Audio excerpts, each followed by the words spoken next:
महाराष्ट्र राज्याचा अलौकिक अभेद्य जंजिरा किल्ला। हा जंजिरा किल्ला म्हणजे जणू निसर्गाच्या सानिध्यात असलेला एक पर्यटन स्थळ। हा इतिहास साक्षी असलेला जंजिरा किल्ला आजही अरबी समुद्राच्या मुरुंड बंदराच्या किनारपट्टीवर डौलाने थाटात उभा आहे।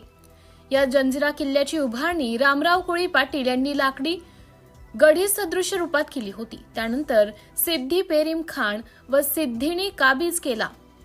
किल्ल्याची शिलालेखा बघितली असता असे दिसून येते की प्रथम मुर्तुजा निजामशहा यांच्या कारकिर्दीत इसवी सन 1576 ते 77 मध्ये फईम खानने किल्ल्याचे बांधकाम सुरू केले व सिद्दी याकूब खान दुसऱ्या याने 1710 या कालावधीत बांधकाम पूर्ण केले।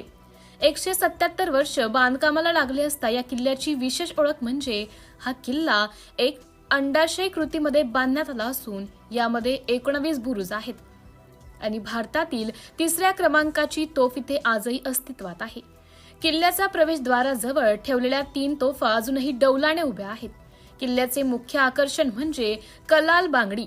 ही भारताची 3ऱ्या क्रमांकाची सर्वात मोठी तोफ ही केंद्रबिंदू आहे। हा किल्ला काबीज करण्यासाठी पोर्तुगीज, मराठा, ब्रिटिश अशा साम्राज्यांनी केलेले प्रयत्न सुद्धा निष्फळ ठरले।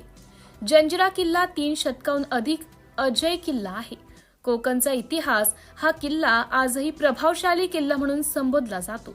भरभराटीच्या काळात इथे मंत्र्यांसाठी महाल, बंगले, मशिदी, 2 ताज्या पाण्याचे तलाव अशा सोयी सुविधा युक्त परिपूर्ण होता।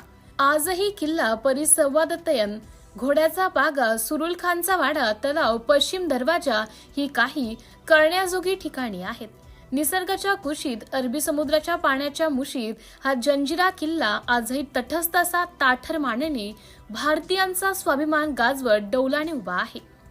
जंजिरा किल्ल्यावर आलेले नागपूर येथून सिटी इंडिया न्यूज अमरावती जिल्हा प्रतिनिधी रवींद्र खेडकर यांनी संपूर्ण बातमीचा आढावा घेतला असून त्यांच्यासोबत आलेली संपूर्ण टीम पुढील प्रमाणे सुधीर जिचकार, उमेश धोटे, उमेश घमे, सौ सुरेखाताई जिचकार, सौ मीनाताई धोटे, सौ प्रणालीताई गमे, सुनीताताई गमे, कुंदाताई जिचकार, राम तितीरमारे, विलासरावजी दांडेकर। याच कार्यक्रमानिमित्त जिचकार परिवार आणि दांडेकर परिवार यांचं एकत्र मनोमिलन झाले। सिटी इंडिया न्यूज करिता अमरावती जिल्हा प्रतिनिधी रवींद्र खेडकर।